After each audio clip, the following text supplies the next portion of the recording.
नमस्कार, यो खबर भित्रको खबर हो। म सुमन ढुङ्गाना। दर्शकवृन्द, बुधबार नेपाल प्रहरीको केन्द्रीय अनुसन्धान ब्युरोले तिब्बतको खासाबाट अवैध रूपमा नेपाल भित्राइएको ठूलो परिणामको सुन बरामद गर्यो।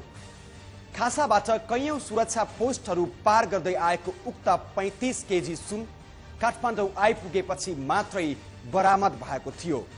यसरी अवैध सुन पक्राउ परेको यो पहिलो पटक होइन। पछिल्लो समय एकपछि अर्को गर्दै ठुलठुला परिणाममा अवैध सुन प्रहरीको फन्दामा परिरहेका छन्। सुरक्षा संयन्त्रलाई छक्क्याएर या साथ लिएर काठमाडौँ भित्रिएका सुन कति होला त्यसको कुनै लेखाजोखा नै छैन। आजको श्रृङ्खलामा हामी यही मौलाएको सुन तस्करीको चर्चा गर्दैछौँ। अवैध बाटोबाट नेपाल भित्रिएको करोडौंको सुन कसरी सम्भव? सुनको अवैध कारोबार। तातोपानी नाकाबाट कन्टेनरमा लुकाएर ल्याइएको 35 किलो सुन प्रहरीले काठमाडौँको कोटेश्वरमा नियन्त्रणमा लियो। कन्टेनरमा 4 वटा झोलाभित्र 1 किलो तौलका 35 वटा सुनका बिस्कुट थिए, जसको बजार मूल्य 16 करोडको हाराहारीमा पर्छ। विशेष सुराकीका आधारमा सुन रहेको कन्टेनरलाई तातोपानी नाकादेखि पछ्याउँदै आएको र कोटेश्वरमा नियन्त्रणमा लिएको प्रहरीको भनाइ छ। उक्त सुन काठमाडौँ हुँदै भारततर्फ तस्करी गर्न लागि थियो। चीनबाट नेपाल हुँदै भारततर्फ सुन तस्करी भइरहेको छ भन्ने यथार्थलाई थप पुष्टि गरेको छ। यो घटनाले कसरी बरामद भयो 35 किलो सुन, सुरुमा त्यो हेरौँ।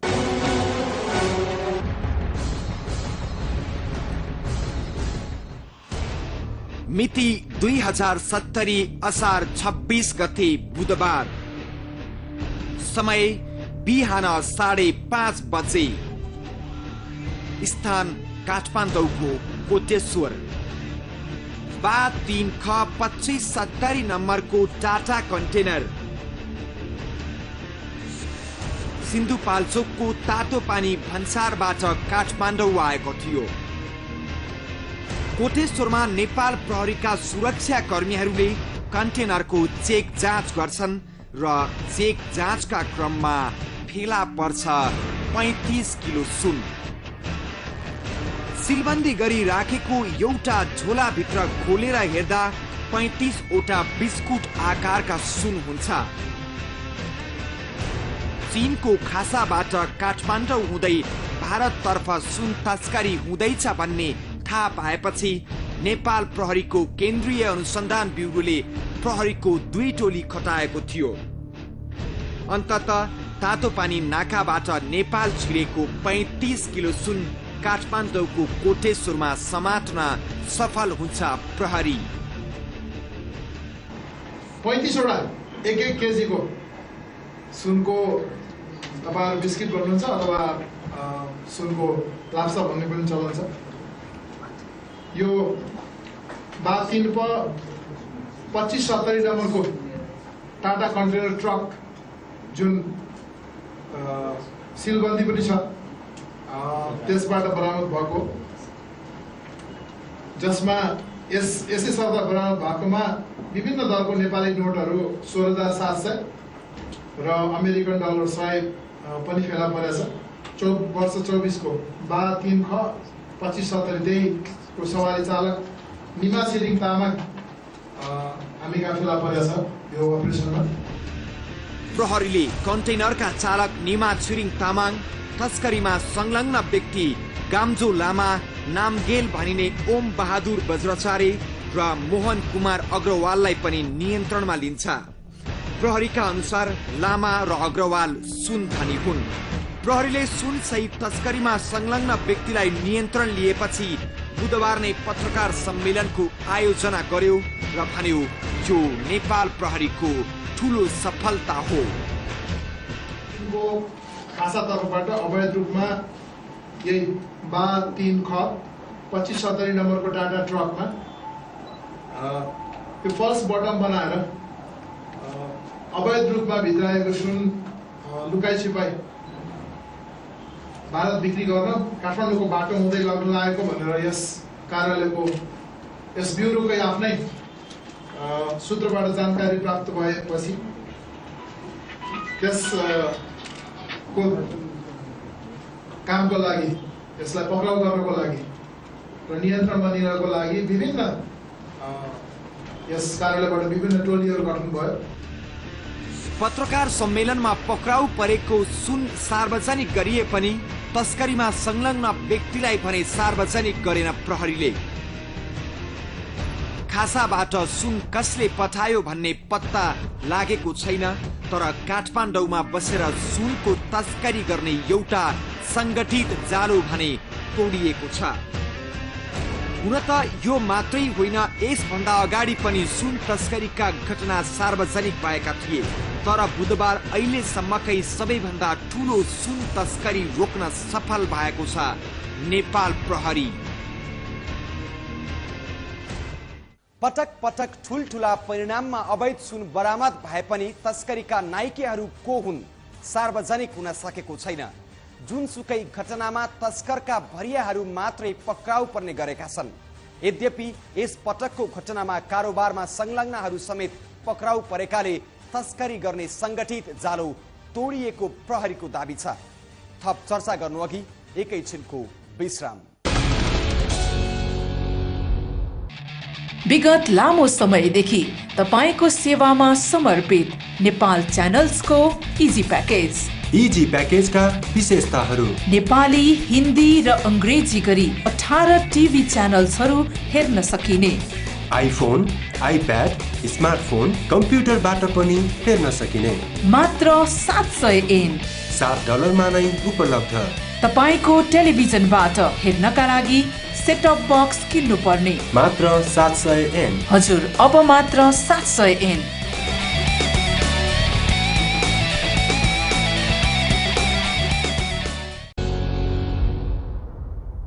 दर्शकवृन्द, सुनको मूल्यमा आएको उतार चढाव सँगै पछिल्लो समय बजारमा सुनको अभाव पनि भयो। वैध बाटोबाट नेपालमा प्रतिदिन 20 किलो सुन मात्रै भित्रिन्छ। एक महिना अघिसम्म त त्यो परिणाम 15 किलो मात्रै थियो। जुन मात्रामा सुन आयात हुन्छ त्यसको तुलनामा बजारको माग निकै धेरै भएको व्यवसायीहरूको भनाइ छ। यद्यपि दैनिक कति सुन खपत हुन्छ र वास्तविक माग कति हो त्यसको यकिन भने छैन। सुनको यो धमिलो बजारमा कालो बजारी मात्रै मौलाएको छैन, तस्करीले पनि प्रशय पाइरहेको छ। तातो पानी नाका हुँदै नेपाल भित्रिँदै गरेको अवैध सुन धेरै पटक बरामद भइसकेको छ। भन्सारदेखि ठाउँ ठाउँमा सुरक्षा संयन्त्रलाई छलेर कसरी आइपुग्छ सुन काठमाडौँसम्म आशंका र चासोको विषय बनेको छ।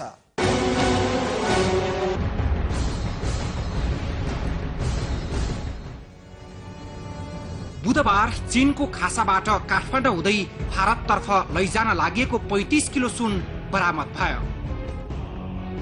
जुन प्रहरीले बरामद गरेको अहिलेसम्मकै ठूलो परिमाणको अवैध सुन हो। सुनसँगै सुनको अवैध कारोबारमा संलग्न केही व्यक्ति पनि पक्राउ परेका छन्। कोटेश्वर आइपुगिसकेपछि मात्रै बरामद भए पनि प्रहरीले यो सफलतालाई बुधबार नै पत्रकार सम्मेलन गरी सार्वजनिक गर्यो। प्रहरीको यो सफलताले सुन तस्करीको जालो बुन्नेहरूलाई धक्का लागेको छ र तस्करीको जालो कमजोर पनि बनेको छ। तर यससँगै हाम्रो सुरक्षा संयन्त्रमाथि गम्भीर प्रश्न पनि उठेको छ। चीनको सिमानाबाट अवैध रूपमा सामान भित्र्याउन नियमत सजिलो छैन, कारण भन्सार र सुरक्षा निकायको निगरानी पार गरेर आउनुपर्छ। अनि तातोपानीदेखि काठमाडौँसम्म आइपुग्दा धेरै ठाउँमा सुरक्षा जाँच पोस्टहरू पार गर्नुपर्छ। तर पनि तस्करी भइरहेकै छ किन? यो प्रश्न हामीले प्रहरीको केन्द्रीय अनुसन्धान ब्युरो समक्ष राखेका थियौं। जुन तरिकाले यो तस्करी भएको छ, लुगाएर ल्याइएको छ, त्यो चाहिँ अलिकति प्रोफेसनल टाइपले ल्याइएको छ। अलि गाडीमा एक्स्ट्रा फिचर बनाएर कन्सिल गरेर ल्याएको अवस्था छ र त्यो सामान्य चेक जाँचमा त्यो सरसरी हेर्दाखेरि त पत्ता लाग्ने अवस्था छैन। त्यति हुँदाहुँदै पनि अब कमजोरी त्यो भएको छ होइन, तर त्यो सामान्य हिसाबको त्यो चेक जाँचमा चाहिँ त्यो पत्ता नलाग्ने गरी प्रोफेसनल ढङ्गले ल्याएको हुनाले पत्ता लगाउन सकेको। हरेक पटक बेला बेलामा सुन तस्करीका घटनाहरू सार्वजनिक भइरहेका छन् होइन। यी घटना त सार्वजनिक भएका घटना नभई पनि सुन तस्करीहरू पनि कति थुप्रै भइरह होला। कतै त्यहाँबाट यहाँ आउँदा बिचमा प्रहरीसँग कुरा नमिलेपछि बल्ल समात्नको सम्मति या त होइन? त्यो कुरामा अब तपाईँले प्रश्न ठिक राख्नु, तर त्यो कुरामा चाहिँ हामी चाहिँ सहमत छैनौँ। नेपाल राष्ट्र बैंकले बजार अनुगमन नगरी थोरै मात्रामा सुन बिक्रीका लागि अनुमति दिएकोले समस्या उत्पन्न भएको प्रहरीको तर्क छ। माग र आपूर्ति सन्तुलन नमिल्दा तस्करी मौलाएको प्रहरी भनाइमा केही सत्यता पनि होला। तर समस्या त्यसमा मात्रै छैन, किनकि जुन परिमाणमा सुन तस्करी भइरहेको छ त्यो नेपाली बजारको माग अनुसार मात्रै छैन। अनि प्रहरी आफै भनिरहेको छ बरामद भएको सुन भारत लैजान लागिएको थियो। यसको मतलब हाम्रो सुरक्षा संयन्त्रमै पनि कमजोरी छ, तर प्रहरी यो स्वीकार्न तयार छैन। बेला बेलामा पटक पटक सिजरहरू भइरहेछन्। अब यो कस्तो हुन्छ भने सधैँ एकचोटि हामीले ठुलो कारवाही गरेपछि रोकिएपछि त्यो रोकिन्छ अटोमेटिक, एक किसिमको डिटरेन्स हुन्छ। तर बिस्तारै उनीहरूले जब प्रहरी सक्रियता घट्यो अथवा कतै हामीले केही गर्न सक्छौँ कि भन्ने लागेपछि मात्रै उनीहरूले प्रयास गर्ने हो। र हामीले पटक पटक विभिन्न प्रयासमा गरेका छौँ। विभिन्न प्रहरीका अरू युनिटहरूले पनि आफ्नो हिसाबले आफ्नो सामर्थ्यले भ्याएसम्म गर्न त गरेका छन्, त्यो नगरेको भन्न सकिँदैन। भनेपछि प्रहरीको हो हामीले चेक जाँच चाहिँ अलिकति हिजोको घटनाले चाहिँ हामीले के लेसन लिनुपर्छ भने अब चाहिँ सामान्य चेक जाँच गरेर हुँदैन रहेछ, अलिक विशेष किसिमको जाँच गर्नुपर्ने छ, ऱ्यान्डमली गर्नुपर्छ। जस्तो यो त हामीले एउटा हाम्रो स्रोत परिचालन गरेको थियौँ र त्यसअनुसार डेफिनेट खबर आएको हुनाले हामीले पत्ता लगायौँ होइन। तर यो गाडी पनि हामीले अब ऱ्यान्डमली चेक गर्नु परेको भए त्यो पत्ता लगाउनु चाहिँ निकै गाह्रो पर्थ्यो हो। र त्यो कुराबाट हामीले लेसन लिएर अब चाहिँ त्यो सामान्य चेक जाँचले हुने रहेनछ भन्ने चाहिँ लिनुपर्ने छ। प्रहरीको कमजोरी नै हो। कमजोरी नभनिहालौँ, किनभने त्यो बाटोमा यति ठुलो ट्राफिक फ्लो हुन्छ कि सबै गाडीको त्यसरी नै चेक गर्न थाल्यो भने त त्यो कस्तो भने त्यहाँबाट यहाँ गाडी आइपुग्नलाई 3 दिन लाग्छ। त्यो व्यवहारिक समस्या पनि आफै नहुन्छ। तर त्यति हुँदाहुँदै पनि हामीले ऱ्यान्डम स्याम्पलिङ गरेर एउटा भनौँ डिटरेन्सको लागि पनि भोलि एउटा मतलब अपराधीहरूमा पनि यहाँ त यस्तो किसिमको प्रविधि आइसक्यो अथवा यसरी चेक गरिन्छ भन्ने एउटा डिटरेन्टको भावना पनि विकसित गर्नु जरुरी छ। यकिन नभए पनि दैनिक 50 किलोको हाराहारीमा नेपाली बाटो भएर सुनको तस्करी हुने गरेको छ। हामी कहाँ भएको माग र आपूर्तिको खाडल तस्करी ढाकछोप गर्ने बाहना बनिरहेको छ। बजारको माग दैनिक 35 किलो हो भने अहिले अवैध बाटोबाट भित्रिएको सुन र वैध बाटोबाटै आएको सुनको परिमाण माग भन्दा बढी छ। त्यो भन्दा पनि चीनको नाका हुँदै नेपालको बाटो भएर अवैध रूपमा भारतीय बजारमा सुन पुर्याउने काम भइरहेको छ भन्ने पुष्टि पटक पटकका घटनाले गरिसकेको छ। त्यसैले नियमनको जिम्मा पाएको राष्ट्र बैंकले पनि बजारमा सुनको खपत कति छ त्यसको वैज्ञानिक अनुगमन गर्नुपर्छ र जुन जुन कारणले तस्करीलाई टेवा मिलिरहेको छ त्यो पत्ता लगाएर अवैध कारोबार रोक्न सक्नुपर्छ। प्रत्येक दिन 35 किलो सुन किन्न सक्ने क्रय शक्ति छ नेपालीको, तर 20 किलो आयात गर्ने अनुमति दिएको छ सरकारले। कहाँबाट आपूर्ति हुन्छ बाँकी सुन प्रश्न छ। सोझो बाटोबाट कम आयात भएपछि राजस्व छलेर ठगी धन्दा चलाउनेहरूलाई मालामाल भएको छ। अनि नेपाल सुन तस्करीको पनि ट्रान्जिट पोइन्ट बनिरहेको छ। थप चर्चा गर्नेछौँ विश्रामपछि। विगत लामो समयदेखि तपाईको सेवामा समर्पित नेपाल च्यानल्सको इजी प्याकेज। इजी प्याकेजका विशेषताहरू: नेपाली, हिन्दी र अंग्रेजी गरी 18 टिभी च्यानल्सहरू हेर्न सकिने, आइफोन, आइप्याड, स्मार्टफोन, कम्प्युटरबाट पनि हेर्न सकिने, मात्र 700 येन $7 नै उपलब्ध। तपाईको टेलिभिजनबाट हेर्नका लागि सेटअप बक्स किन्नु पर्ने, मात्र 700 येन। हजुर, अब मात्र 700 येन।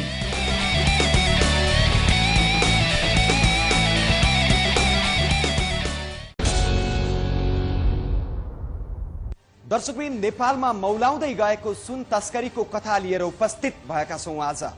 नेपाल राष्ट्र बैंकले सुन आयातलाई व्यवस्थित गर्ने भन्दै बैंकहरू मार्फत सुन आयात गरी व्यवसायीसम्म पुर्याउनु पर्ने व्यवस्था गरेको छ।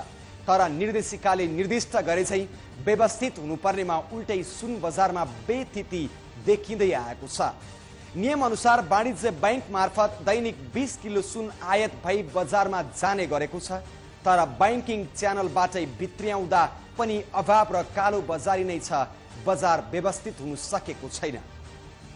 सुनको मूल्य नेपालमा भन्दा चीनमा सस्तो छ, भारतमा पनि चीनमा भन्दा महँगो छ सुन।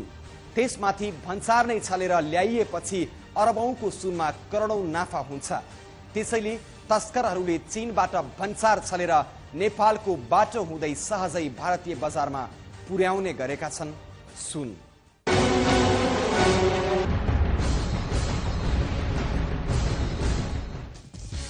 नेपाल राष्ट्र बैंकका अनुसार विभिन्न वाणिज्य बैंक मार्फत दैनिक 20 किलो सुन व्यापारीहरूलाई उपलब्ध गराइन्छ। तर नेपाली सुन बजारमा दैनिक 35 देखि 45 किलो सुनको माग रहेको व्यवसायीहरू बताउँछन्। मागको आधारमा नेपाल राष्ट्र बैंकले उपलब्ध गराउने सुनको मात्रा निकै कम भए पनि सामान्यतया नेपाली बजारमा सुन अभाव हुन पाउँदैन। बैंकहरूले सीमित रूपमा सुन उपलब्ध गराउने तर बजारमा आपूर्ति भने यथावत भइरहनुले यो स्पष्ट पार्छ कि माग र आपूर्ति बीचको बजार पुरै अवैध रूपमा भित्रिने सुनले धानेको छ। चीन हुँदै तिब्बतको खासा र तेस्रो मुलुकबाट भन्सार छलेर भित्राइएको सुन नेपालको बाटो हुँदै भारतीय बजारमा पुर्याउने गरिन्छ। यसरी भन्सार छलेर भारतीय बजारमा सुन पुर्याउँदा निकै ठूलो परिमाणमा फाइदा हुने हुनाले सुन तस्करको गिरोह सधैँ उत्तिकै सक्रिय रहन्छ। सुरक्षा भन्दा पनि अब चाइनाबाट कि त नेपाल आउनलाई पनि नेपाली आउनु पर्यो, नेपालकै बाटो आउनु पर्यो। भारत लानलाई पनि अरू ठाउँबाट जानलाई गाह्रो छ, किनभने भौगोलिक हिसाबले पनि र सुविधाको हिसाबले पनि ट्रान्सपोर्टेसनको हिसाबले पनि अरू असम्भव प्रायः छ अरू ठाउँमा जानलाई। नेपाल भएरै जानुपर्ने अवस्था छ उनीहरूलाई। त्यो बाध्यतात्मक अवस्थाले आएको, त्यो हाम्रो नेपालको सुरक्षा कमजोरीले भन्दा पनि बाध्यात्मक अवस्थाले आएको थियो। तस्करहरूले चाहिँ नयाँ रुट भन्दा पनि बाध्यतात्मक हिसाबले प्रयोग गरेका हुन्। भौगोलिक हिसाबले पनि अरू ठाउँमा लानु चाहिँ फिजिबल छैन उनीहरूलाई र अत्यन्त खर्चिलो पनि हुन्छ उनीहरूलाई र त्यो कुनै फाइदै हुँदैन त्यसमा। अवैध रूपमा फस्टाएको सुन तस्करीको कारोबारमा कहिलेकाहीँ प्रहरीको आँखा त पोख्छ, तर नियन्त्रण गर्न प्रहरी सक्षम हुन सकेको छैन। पुष्करसरी नक्कली नोटको कारोबार र फलामका पाता जस्तै गरी अवैध सुनको कारोबार भइरहँदा पनि प्रहरी गिरोहको सुइकोसम्म पाउँदैन। तस्करीका तरिका र कायदा फरक फरक हुँदा पनि अनुसन्धानमा प्रहरीको उही परम्परागत शैली छ। तस्करको मूल जरोसम्म पुग्न नसके पनि प्रहरीले समय समयमा तस्करी गरिएको सुन बरामद गर्ने गर्छ। पछिल्लो पटक 35 किलो सुन बरामद गरेको छ। तर बारम्बार यसरी बरामद गरिएको सुन कहाँ जान्छ भन्ने कुरा नागरिकको चासोको विषय बनेको छ। यसको प्रक्रियागत हिसाबले गर्ने भन्ने हो भने सुन सिजर हुन्छ। सुन सिजर भएपछि हामीले प्रारम्भिक छानबिन पनि हामीले झन्डै गर्ने अवस्था रहँदैन, किनकि तत्काल हामीले चाहिँ राजस्व अनुसन्धान विभागमा बुझाउनु पर्ने हुन्छ, नजिकको भन्सार कार्यालय अथवा राजस्व अनुसन्धान विभागमा बुझाउनु पर्ने हुन्छ। र त्यही बिचमा इन टाइम हामीले जति अनुसन्धान गर्न सक्यौँ, विगतमा यति पनि गर्न भ्याइँदैन थियो। तर यो पटक चाहिँ हामीले कमसेकम यो सुन कसको हो, को मार्फत ल्याइयो भन्नेसम्म हामीले प्रयास गरेका छौँ र त्यो हामीले बुझाएका छौँ। र उहाँहरूले अब थप अनुसन्धान गर्नुहुन्छ र ऐन नियमअनुसार जे गर्नुपर्ने हो त्यो कारवाही गर्ने हो अथवा के गर्ने हो उहाँले गर्नुहुन्छ। त्यो सुन चाहिँ अब त्यो ल्याउने मान्छेले राजस्व बुझाएर उसैले फिर्ता लान पाउँछ? पाउँदैन, त्यो कुनै पनि हालमा पाउँदैन। त्यो अवैध सुन हो, बिना बिल बिजकको सुन हो। त्यसमा उसले अब केस लड्छ र यदि उसले आफूलाई यो सुन चाहिँ मेरो एक नम्बरी हो भन्ने प्रमाणित गर्न सक्यो अथवा वैधानिक बिल बिजक प्रड्युस गर्न सक्यो भने र नियम कानुनअनुसार के हुन्छ छुट पाउँछ। अन्यथा यो चाहिँ सरकारी राष्ट्र ब्याङ्कमा जान्छ। राष्ट्रको टुकुरीमा जान्छ। आयात खुकुलो नभएको र भारतमा महँगो भएकाले हङकङ, चीन, तिब्बत हुँदै नेपाल भित्र्याउने र अन्य मुलुकमा निर्यात गर्न तस्करहरूको सक्रियता सधैँ उस्तै छ। मुलुकको एकमात्र अन्तर्राष्ट्रिय विमानस्थलको फितलो सुरक्षा व्यवस्थाको कारण होस् या खुला सिमानाको कारण तस्करहरू नेपाललाई सुरक्षित मान्ने गर्छन् र आफ्ना क्रियाकलाप बढाउने गर्छन्। त्यसैले बेला बेलामा मुलुक अपराधीहरूको ट्रान्जिट पोइन्ट बन्ने गरेको चर्चा हुने गर्छ। ट्रान्जिट पोइन्टै भयो भन्ने कुरामा चाहिँ अब यो सोधको विषय हुनसक्छ, हो कि होइन भन्ने कुरो। यो एउटा घटना विशेषले कुनै पनि कुरालाई यो हो अथवा यो होइन भन्ने कुरो भन्न चाहिँ अलिक गाह्रो हुन्छ, किनभने जब कुनै ठुलो घटना हुन्छ तब हामी ट्रान्जिट पोइन्टको कुरा गर्छौँ होइन। तर कुनै पनि कुरा ट्रान्जिट पोइन्ट हुनलाई अथवा यसको यो हो कि होइन भन्नको लागि चाहिँ एउटा चाहिँ प्याटर्न एनालाइसिस गर्नु जरुरी छ। त्यसको बारेमा डिटेल स्टडी हुन जरुरी छ। अनि मात्रै वास्तवमा यो ट्रान्जिट पोइन्ट हो कि होइन, यसको ट्रेन्ड के छ भन्ने पत्ता लाग्छ। सांगठनिक अपराधमा संलग्न गिरोहसँग सुरक्षा निकाय होस् वा अन्य सम्बन्धित सरकारी निकाय होस्, उनीहरूको संलग्नता बिना तस्करको यो धन्दा सम्भव हुन सक्दैन। अपराध नियन्त्रण र सुरक्षा व्यवस्थामा संलग्न प्रहरी त्यसतर्फ पनि ध्यान दिन जरुरी छ। अपराधमा संलग्न मूल नायिकेसम्म प्रहरी नपुग्दासम्म भरिया फेरिएलान्, तरिका फेरिएलान्, तर यस्ता डरलाग्दा अपराधहरू दोहोरिरहनेछन्। बरामद भएका सुनको परिणाम हेर्दा लाग्छ नेपाली बजारको माग भन्दा अवैध रूपमा नेपाल भित्रिने सुनको परिणाम धेरै छ। अनि एकपछि अर्को गर्दै सार्वजनिक भइरहेको तस्करीको श्रृङ्खलाले नेपाल सुन तस्करीको पनि ट्रान्जिट पोइन्ट बनिरहेको छ भन्नेमा शङ्का छैन। यसरी सुन बजारमा अव्यवस्थित बन्दै गइरहेको छ। बजार असन्तुलित छ, देशलाई घाटा लागिरहेको छ र उपभोक्ता मारमा छन्, जसतर्फ सरकार र सम्बन्धित निकाय गम्भीर बन्न ढिला भइसकेको छ। अवस्था आजको लागि खबर भित्रको खबर यति नै। भोलि नयाँ विषयका साथ उपस्थित हुनेछौँ। खबर भित्रको खबरको लागि हेर्दै रहनुहोला एभी न्यूज टेलिभिजन। नमस्कार।